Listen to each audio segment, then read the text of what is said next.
بسم اللہ الرحمن قاری صاحب آگے آ جائیں۔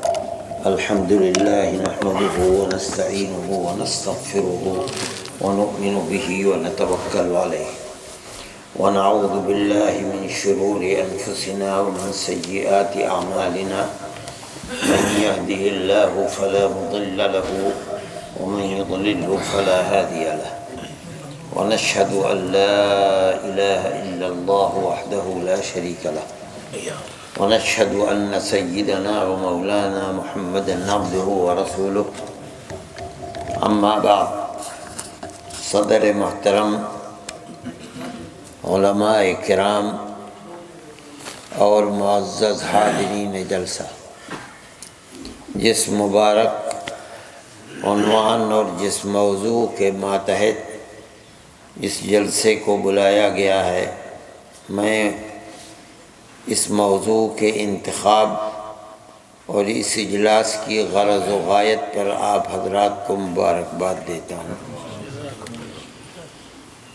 نبی کریم علیہ الصلاۃ والسلام نبوت کی زندگی آپ کی، جس کی ابتدا 40 سال کے مدت پہنچنے کے بعد ہوئی اور 63 سال پر آپ پس پردہ تشریف لے گئے، یہ کل 23 سالہ دور نبوت ہے۔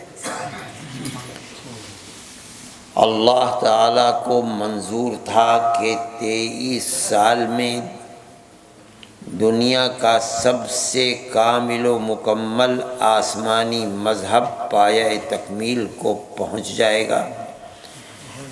چنانچہ جب پایہ تکمیل کو پہنچ گیا تو نبی کریم علیہ الصلاۃ والسلام کے سامنے ایسی علامات آنے لگیں کہ اب آپ اپنے رفیق اعلیٰ سے جا ملیں گے۔ آپ حج کے لیے تشریف لے گئے۔ عبادات کے اندر سب سے آخری عبادت جو فرض ہوئی وہ حج ہے۔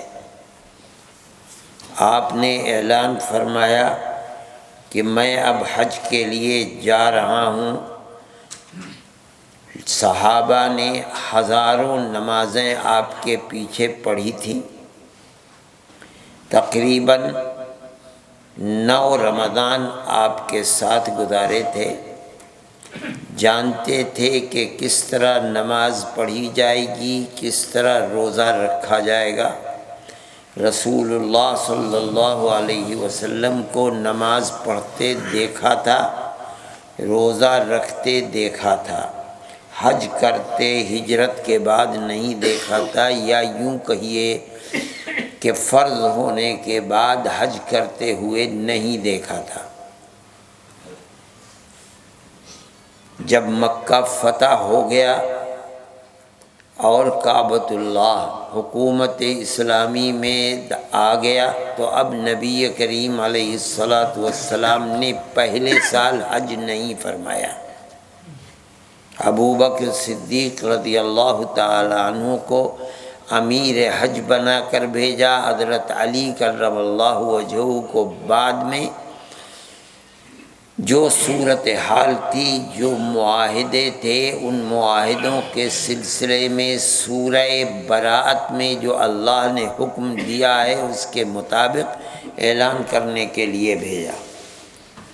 اور سن 10 کے اندر فتح مکہ کے 2 سال کے بعد اللہ کے نبی نے ارادہ فرمایا، تو چونکہ آپ یہ جان رہے تھے کہ یہ پہلا اور آخری حج ہے فرض ہونے کے بعد، میرا اس لیے صحابہ کی ایک بڑی تعداد ہونی چاہیے جو حج کے ارکان کو دیکھ لیں، کہاں کیا عمل حج کا کیا جا رہا ہے سمجھ لیں۔ نبی کریم علیہ الصلاۃ والسلام مدینہ منورہ سے صحابہ کی بڑی تعداد کے ساتھ نکلے۔ صحابہ دیوانوں کی طرح دائیں بائیں آگے پیچھے، اور شور مچ رہا ہے لبیک اللہم لبیک۔ یہ قافلہ ہے اور ایسا مبارک قافلہ ہے کہ جو لوگ اس قافلے کے اندر شریک ہیں، ہمارا ایمان اور عقیدہ ہے کہ اب رہتی دنیا تک اتنے پاک باز لوگ پیدا نہیں ہوں گے۔ پھر اس قافلے کی بلندی کا یہ حال ہے کہ خود قافلہ سالار نبیوں اور رسولوں کا سردار حضرت محمد صلی اللہ علیہ وسلم ان کے ساتھ ساتھ ہیں۔ جو لوگ مدینہ منورہ نہیں آ سکے وہ راستوں میں انتظار کے لیے کھڑے ہیں کہ قافلہ گزرے گا اور یہ آپ کی ہم رکابی کا شرف حاصل کریں گے۔ احادیث میں آتا ہے کہ 4 تاریخ کو ذی الحجہ کی یہ قافلہ اپنے سپہ سالار حضرت محمد صلی اللہ علیہ وسلم جو میر کارواں بھی ہیں ان کے ساتھ پہنچے ہیں۔ اب اللہ کا نبی صحابہ سے چل رہا ہے، حج کے ارکان کو ادا کر رہا ہے اور بار بار کہتا ہے خذوا عنی مناسککم، خذوا عنی مناسککم لعلی لا احج بعد حجتی ہذہ۔ اے صحابہ میرے مجھ سے حج کے ارکان کو سیکھتے چلو، لیتے چلو، میں کس جگہ کیا کر رہا ہوں، کس وقت کر رہا ہوں۔ وہ فرماتے ہیں ہو سکتا ہے کہ پھر اب اس حج کے بعد میں پھر کبھی حج نہ کر سکوں۔ صحابہ کرام رضوان اللہ علیہم اجمعین دیوانوں کی طرح آپ سے حج کے طریقے کو سیکھ رہے ہیں اور سیکھتے چلتے ہیں۔ آپ اگر حدیث کی کتابوں کو پڑھیں گے تو پتہ چلے گا کہ صحابہ نے کس غور کے ساتھ اللہ کے نبی کی اس ہدایت کے بعد آپ کے افعال حج کو دیکھا ہے اور محفوظ کیا ہے۔ صحابی کہتا ہے کوئی آپ کے تمام ارکان کے انا اعلمکم بصلاۃ رسول اللہ صلی اللہ علیہ وسلم، میں اللہ کے نبی کی نماز کیسی تھی اوروں کے مقابلے میں زیادہ جاننے والا ہوں۔ صحابہ اور تابعین اکٹھے ہو جاتے تھے، بتاؤ کیسے، وہ سناتے تھے اور اس کی تصدیق کرتے تھے۔ کوئی کہتا ہے انا اعلمکم بحج رسول اللہ صلی اللہ علیہ وسلم، اور پورے ایک ایک 2 1.5 صفحے کی روایت کو بیان کرتے چلے جاتے ہیں۔ نبی کریم علیہ السلام نے مینا کے اندر ایک تقریر فرمائی، صحابہ تو دیوانوں کی طرح جمع تھے، اور وہ تقریر کیا ہے، اگر احادیث کو دیکھا جائے تو ایسا لگتا ہے کہ نبی کریم علیہ السلام نے جو سمجھ رہے ہیں کہ بس اب میں دنیا سے جانے والا ہوں، اس لیے کہ قرآن کی آیت نازل ہو چکی کہ آج ہم نے تمہارے دین کو مکمل کر دیا۔ آپ نے ایسا لگتا ہے کہ اس تقریر کے اندر 23 سالہ دور نبوت میں جو اہم تعلیمات تھیں، جو سبق صحابہ کو دیے تھے، آپ نے مختصر انداز میں ان کو دہرا دیا۔ یاد کر لو، اب میں جا رہا ہوں، اور اس کے 2.5-3 مہینے کے بعد آپ اس دنیا سے تشریف لے گئے۔ آپ نے وہاں اس تقریر کے بعد صحابہ سے فرمایا الا حل بلغت، مجھے بتاؤ کہ کیا میں نے جو اللہ کی امانت میرے پاس تھی، دین محمدی، کیا میں نے وہ دین تم تک پہنچا دیا یا نہیں پہنچایا؟ صحابہ نے بیک زبان عرض کیا یا رسول اللہ بلا، آپ نے دین پورا پہنچا دیا۔ اللہ کے نبی نے انگلی اس طرح اٹھائی اور 3 مرتبہ فرمایا اللہم اشہد، اللہم اشہد، اللہم اشہد، اے اللہ ان کے گواہ بن جائیے، اے اللہ ان کے گواہ بن جائیے، اے اللہ ان کے گواہ بن جائیے۔ مطلب یہ ہے کہ جو امانت آپ نے میرے سپرد کی تھی، جن کو پہنچانی تھی میں نے ان کو پہنچا دیا، ان کے علاوہ تو کوئی اور امین ہے نہیں۔ اس کا مطلب یہ ہوا کہ نبی کریم علیہ الصلاۃ والسلام مطمئن ہیں کہ میں نے اللہ کی امانت جو حقدار تھے ان کو پہنچا دیا، اور جو لوگ حقدار تھے ان سے آپ نے تصدیق کرا لی، اور تصدیق کرانے کے بعد اللہ کو گواہ بنا رہے، اے اللہ آپ گواہ بن جائیے، کل قیامت کے دن میرا دامن بالکل پاک و صاف ہے، اور جو آپ نے مجھے دیا تھا، جن لوگوں تک پہنچانے کے لیے دیا تھا، میں نے رات اور دن جو محنت کر سکتا تھا وہ کر کے ایک جماعت ایسی پیدا کر دی کہ جو اس امانت کے اٹھانے اور تحمل کی اہل بن گئی ہے، اور وہ جماعت آپ کے سامنے ہے، وہ زبان سے اقرار کر رہی ہے کہ آپ نے ہمیں امانت پہنچا دی۔ اے اللہ آپ گواہ بن جائیے۔ اللہ کو گواہ بنا کر آپ تھوڑے دن دنیا میں رہے، اس کے بعد پس پردہ تشریف لے گئے، لیکن تشریف لے جانے کے بعد ایسی ایک جماعت بنا کر گئے ہیں کہ جو آپ شخصیت کے ارد گرد، آپ کے دین کے ارد گرد اتنا بڑا قلعہ ہے کہ جب تک وہ اپنی جگہ موجود ہے اور وہ لوگ ثقہ ہیں، عادل ہیں، اور ہمارا ایمان ہے کہ وہ قیامت تک پیدا ہونے والے ہر طبقے سے زیادہ بلند و برتر ہیں۔ جب تک اس جماعت نے چاروں طرف سے آپ کی ذات کو اور آپ کے دین کو گھیرے میں لے رکھا ہے، دین کا کچھ بگڑتا نہیں۔ وہ اتنے بلند و برتر اور مضبوط پہاڑ ہیں کہ ان کے ہوتے ہوئے دین پر شب خون نہیں مارا جا سکتا۔ اسی لیے ہر باطل دنیا کے اندر جب نقب لگانا چاہتا ہے تو سب سے پہلے صحابہ کی ثقافت پر حملہ کرتا ہے۔ جب تک ان کی ثقافت پر حملہ نہیں ہوگا اس وقت تک دین کا کچھ نہیں بگڑ سکتا۔ قرآن کو لانے والے وہی ہیں، قرآن کو آپ سے لے کر منتقل کرنے والے وہی ہیں، الفاظ قرآن کو آپ سے لے کر منتقل کرنے والے الی یوم القیامہ۔ قرآن کے الفاظ میں مراد خداوندی کیا ہے، اللہ کیا فرمانا چاہتا ہے، آپ سے سیکھ کر منتقل کرنے والے قیامت تک وہی لوگ ہیں۔ سارا دین حدیث، ہر چیز کو رسول اللہ سے لے کر اور آج تک اور آج کے بعد قیامت تک وہی لوگ منتقل کرنے والے ہیں۔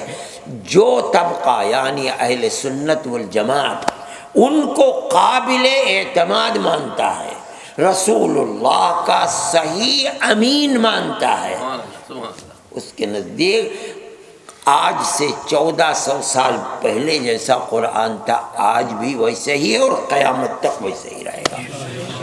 ہاں وہ لوگ جب ان کو ثقہ نہیں مانیں گے تو اس وقت دین کی دیواریں ٹوٹنے لگیں گی۔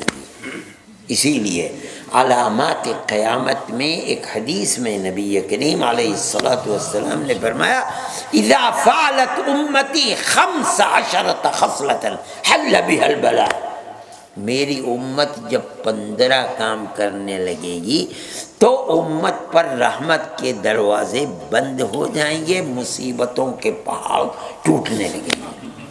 تو صحابہ نے عرض کیا کہ یا رسول اللہ وما ہی، یہ کیا ہے، ہمیں بتائیے تاکہ ہم ان کے خلاف جہاد کرتے رہیں، اپنے معاشرے میں ان کو نہ گھسنے دیں، یعنی بالفاظ دیگر اللہ کی رحمت کے دروازے کو بند نہ ہونے دیں۔ تو نبی کریم علیہ الصلوۃ والسلام نے ایک ایک کر کے صحابہ کو بتلائی ہیں. اس کے آخر کے اندر ایک چیز فرمائی، وہ بڑی اہم چیز ہے. فرمایا اور جب تم دیکھو وَلَعَنَ آخِرُ هَذِهِ الْأُمَّةِ أَوَّلَهَا، جب امت کے بعد کے آنے والے بالکل جو چوٹی پر امت میں بیٹھتے ہیں ان کے اوپر لعنت بھیجنے لگے. سمجھ لو کہ اللہ کی رحمت کے دروازے بند. کیا مطلب؟ یہ دین قرآن اور جس دین کو میں لے کر آیا ہوں یہی تو اللہ کی رحمت کے دروازے کو کھولنے والا ہے. جب جو لوگ دین کو لے کر آئے ہیں وہی ناقابل اعتماد قرار دے دیے جائیں گے، بلکہ مشرک اور کافر اور فاسق اور فاجر العیاذ باللہ کہا جائیں گے. اس کا مطلب یہ ہے کہ اب خدا کی رحمت کے دروازے بند ہو گئے. اگر وہ ناقابل اعتماد تھے تو کوئی بتائے قرآن کیسے قابل اعتماد ہو گیا؟ اگر وہی ناقابل اعتماد تھے تو بخاری، مسلم، ابو داؤد، ترمذی، نسائی، ابن ماجہ، موطا ان کی کیا حقیقت ہے؟ ان سب کی بنیاد تو صحابہ کرام رضوان اللہ علیہم اجمعین ہی ہیں، جنہوں نے رسول اللہ صلی اللہ علیہ وسلم کی زبان مبارک سے قرآن و حدیث کو سنا اور پتھر کی لکیر کی طرح محفوظ کر لیا. اور وہی لوگ ناقابل اعتماد ہو گئے. دین کہاں سے محفوظ رہے گا؟ دین تو محفوظ نہیں رہ سکتا. اللہ نے اسی بنیاد کے اوپر قرآن میں رضی اللہ عنہم ورضوا عنہ اعلان کر دیا وہ اللہ سے راضی ہیں اور اللہ ان سے راضی ہے. اور ایک بات، ان لوگوں نے دین کو لیا، یہ اللہ کے نبی سے سب سے زیادہ اللہ کے بعد اللہ کے نبی ان کے محبوب تھے، ان سے محبت کرنے والے تھے. ہمارے دل کے اندر یہ جذبہ امڈتا ہے کاش کہ ہم مدینہ منورہ میں ہوتے اور ہم وہیں مر جاتے اور وہیں کی زمین کا پیوند بن جاتے جہاں ہمارے محبوب آرام فرما رہے ہیں. ہونا یہ چاہیے تھا کہ جب اللہ کے نبی مدینہ منورہ میں پس پردہ تشریف لے گئے اور آرام فرما رہے، ہر صحابی ہاتھ پیر توڑ کر یہیں بیٹھ جاتا اب ہم بھی یہیں مریں گے اور کل کو قیامت کے دن اللہ کے نبی کے ساتھ یہیں سے اٹھیں گے. یہ جذبہ ہونا چاہیے تھا. مگر محدثین فرماتے ہیں کہ صحابہ میں مدینہ منورہ میں مر کر دفن ہونے والے کم ہیں بمقابلہ ان کے جو باہر جا کر کے مرے ہیں. کیا مطلب ہے؟ مطلب ہے کہ ہر صحابی اس امانت کو جو اللہ نے نبی کو دی تھی اور نبی نے وہ امانت صحابہ کو دے دی اور یہ فرما کر گئے فَلْيُبَلِّغِ الشَّاهِدُ الْغَائِبَ، جو آج براہ راست مجھ سے لے رہا ہے دین کی امانت کو وہ لے کر بیٹھ نہ جائے بلکہ ان لوگوں تک پہنچائے جو آج نہیں ہیں. اور فرمایا کہ اگر کوئی شخص اس امانت کو لے کر بیٹھ جائے گا اور بتائے گا نہیں، پہنچائے گا نہیں، خیانت کرے گا، الجم بلجام من النار یوم القیامہ، قیامت کے دن جہنم کی آگ کی لگام منہ میں لگائی جائے گی. صحابہ جو تھے اس امانت محمدیہ کو لے کر کے جو جہاں تک جا سکتا تھا چلا گیا، افریقہ کے جنگلوں کے اندر گزرے اور اللہ نے جو ان کو اللہ کے نبی کے دیدار اور آپ کی صحبت کی بنیاد پر جو ان کے دلوں میں آگ رکھی تھی اور قبولیت عطا فرمائی تھی، قوموں کی قومیں، ملکوں کے ملک ان کے ہاتھ پر ایمان لے آئے. یہ ان کی عظمت تھی اور یہ عظمت قیامت تک کے لیے امر ہے. جو لوگ ان کو برا، آج ہی نہیں اس زمانے میں بھی، زمانے نبوت میں بھی ان کو برا کہا جاتا تھا، مخالفین اسلام کے آج ہی نہیں اس زمانے میں بھی تھے. قرآن کہتا ہے وَإِذَا قِيلَ لَهُمْ آمِنُوا كَمَا آمَنَ النَّاسِ، جب ان کفار سے، منافقین سے کہا جاتا ہے کہ آمنو کما آمن الناس، جیسے لوگ ایمان لائے ہیں تم بھی ایمان لے آؤ۔ لوگوں سے کون مراد ہے؟ جو ایمان لائے۔ ایمان لانے والے کون لوگ تھے؟ صحابہ۔ تو کیا مطلب ہے؟ جب ان سے کہا جاتا ہے کہ اصحاب رسول اللہ کی طرح ایمان لاؤ، تو وہ کیا کہتے ہیں؟ کہتے ہیں انؤمن کما آمن السفہاء، کیا ہم اس طرح ایمان لائیں جیسے یہ تھیتلی عقل کے، کم عقل بے وقوف لوگ ایمان لائے ہیں۔ کن کو کہتے تھے بے وقوف؟ اب دیکھیے اللہ کو کتنا برا لگا، کہا تو جا رہا ہے صحابہ کو، لیکن اللہ کو اتنا برا لگا، اتنا برا کہ جواب کیا دیتے؟ پہلے اللہ کان کھول کر سن لو، دیکھیے اندازہ دیکھیے، کان کھول کر سن لو۔ ان حرف تحقیق ہے، تحقیق یہی ہے جو میں کہہ رہا ہوں، کان کھول کر سن لو۔ امر محقق یہ ہے کہ ہم، وہ، پھر ہم کے بعد ایک اور ہم لا رہے ہیں تاکید کے لیے، الا انہم ہم السفہاء، ہونا چاہیے تھا الا انہم السفہاء، نہیں کہہ رہے ہیں، فرمایا الا انہم ہم السفہاء، وہی۔ پھر جو عربی جانتے ہیں وہ جانتے ہیں، اصل یہ ہے کہ مبتدا معرفہ اور خبر نکرہ ہونا چاہیے تھا الا انہم سفہاء، اس کے بجائے تاکید لائے ہم اور پھر اس کے بعد سفہاء کے اوپر الف لام لائے، یہ تاکید اور حصر کا، وہ ہاں وہی بے وقوف، تاکید پر انہوں نے تو ایک دفعہ کہا تھا انؤمن کما آمن السفہاء۔ اللہ فرماتے ہیں میں جو کہہ رہا ہوں کان کھول کر سنو، میں جو کہہ رہا ہوں وہی امر محقق ہے، وہی امر محقق، کیا وہی بے وقوف ہے۔ اچھا آگے چل کے اس سب سے آگے فرماتے ہیں وَلَكِنْ لَا يَعْلَمُونَ، کیا مطلب ہے؟ ارے بھائی اگر کوئی کھڑے ہو کر پیشاب کر رہا ہے اور وہ جانتا نہیں کہ پیشاب کر رہا ہے کھڑے ہو، کیا کہو گے؟ پاگل ہے، یہی تو کہو گے۔ اگر کھڑے ہو کر پاخانہ کر رہا ہے، اسے کچھ پتہ نہیں کیا کر رہا ہے، یہی تو کہو گے کہ پاگل ہے۔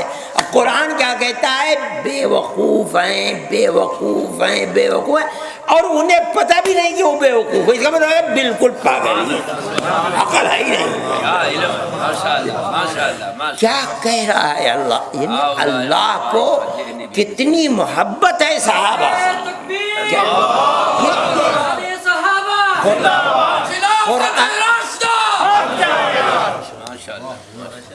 قرآن کی طرز تعبیر کو دیکھیے، اس کو کتنا برا لگا ہے کہ صحابہ کو، علم نبوت کے جو سب سے بڑے امین ہیں، اور وہ علم نبوت جس کی حکومت الی یوم القیامہ چلے گی۔ اب کوئی دوسرا نبی آنے والا نہیں ہے جو قیامت کے اندر جنت کا ٹکٹ کوئی دے، کچھ نہیں، اب تو جو آپ نے ٹکٹ دیا ہے وہی الی یوم القیامہ چلے گا، اور اس کے امین صحابہ، یہ پاگل ان کو کہتے ہیں سفہاء۔ قرآن کہتا ہے کہ وہ تو پاگل ہیں، انہیں پتہ ہی نہیں کچھ۔ میرے بھائی یہ عظمت ہے صحابہ کی، صحابہ کی یہ عظمت جب تک مومن کے دل کے اندر ہے وہ راہ حق کے اوپر ہے، وہ معیار حق ہیں۔ اہل سنت والجماعت کا عقیدہ، اگرچہ لوگ یہ کہتے ہیں کہ رسول خدا کے سوا کوئی معیار حق نہیں ہے، کہتے ہیں لوگ یہ، مگر قرآن تو یہ کہتا ہے اور حدیث کے وہ معیار حق ہیں۔ قرآن کہتا ہے فَإِنْ آمَنُوا بِمِثْلِ مَا آمَنْتُمْ بِهِ فَقَدِ اهْتَدَوْا، اگر لوگوں کا ایمان ان کا ایسا ہے جیسا تمہارا ایمان ہے، اے محمد اور اے اصحاب محمد، فقد اہتدوا، تو وہ ہدایت پر ہیں۔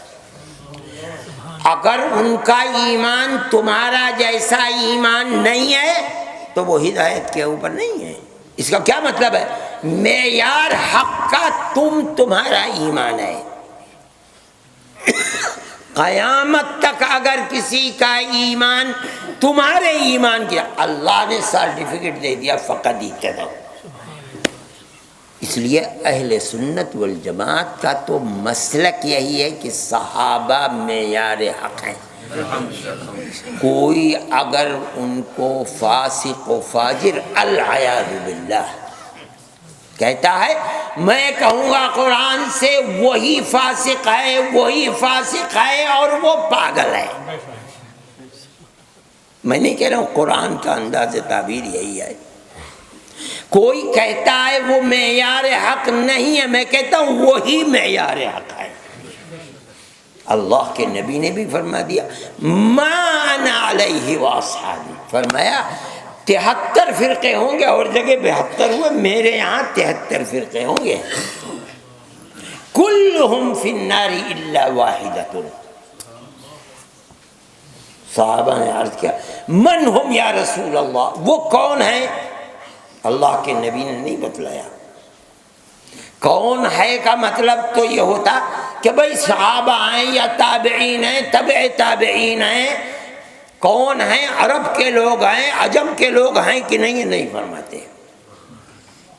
جواب جو ہونا چاہیے تھا من ہم کا، وہ جواب رسول اللہ نے نہیں دیا۔ تو پھر کیا فرمایا؟ کون ہے کون نہیں ہے اس کی کوئی بحث نہیں، عرب اور عجم کی بات یہ ہے، وہ طریقے کو جو اپنائے گا وہی جنتی ہوگا، جو نہیں اپنائے گا وہ جہنمی ہے۔ وہ طریقہ کیا ہے؟ ما انا علیہ واصحابی، جس پر میں ہوں اور میرے صحابہ ہیں۔ یہ کوئی بحث ہی نہیں کہ آج یا کل یا عرب یا عجم، اس سے کوئی بحث نہیں۔ بحث یہ ہے کہ جنت تک پہنچانے والی چیز، جہنم سے بچانے والا راستہ ہے کیا؟ وہ ایک ہی راستہ ہے، چاہے کوئی اپنا لے، آج اپنا لے، کل کو اپنا لے، 1400 سال کے بعد اپنائے، 2000 سال کے بعد آئے، عرب اپنائے یا عجم اپنائے، وہ ایک ہی راستہ ہے۔ اور وہ کیا ہے؟ رسول اللہ اور اصحاب رسول اللہ کا۔ رسول اللہ کہہ سکتا تھا میرا راستہ، نہیں فرمایا۔ جو لوگ سب سے پہلے امین ہیں اور جو اپنی موت سے پہلے اتنی مضبوط بنیاد بنا دیں گے اسلام کی کہ قیامت تک ہر باطل اکھاڑنا چاہے گا، باطل مٹ جائے گا، مگر وہ تو بنیاد اکھڑے گی نہیں۔ وہ کون لوگ ہیں؟ وہ صحابہ ہیں۔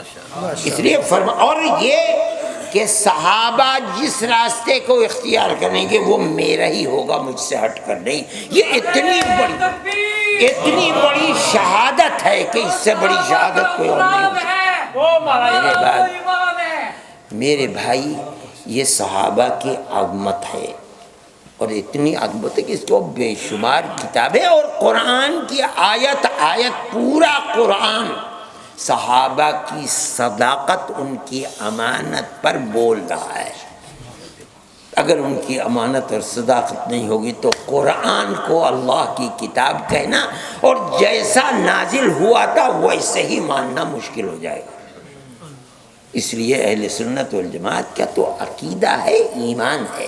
ہمیں اس اپنے ایمان اور عقیدے کو اتنا عام کرنا چاہیے کہ موجودہ نسلیں نہیں جانتی کہ کیا اہمیت ہے۔ ان کو بتانا چاہیے کہ اس عقیدے کی اہمیت کیا ہے۔ بغیر اس عقیدے کے دین و ایمان اور قرآن محفوظ نہیں رہ سکتا۔ میں پھر مبارکباد دیتا ہوں اور دعا کرتا ہوں کہ اللہ تعالیٰ اس اجتماع کو مقبول فرمائے، اور اس عقیدے کو جو سلف صالح کا عقیدہ ہے، الصحابۃ کلھم ھدوا، اللہ اس عقیدے کو مضبوط سے مضبوط تر فرمائے، اور ہمیں اور ہماری آنے والی نسلوں کو اس کی حفاظت اور اس عقیدے پر قائم رہنے اور مضبوطی کے ساتھ پکڑنے کی توفیق عطا فرمائے۔ وصلی اللہ تعالی علی خیر خلقہ سیدنا محمد وعلی آلہ و اصحابہ اجمعین۔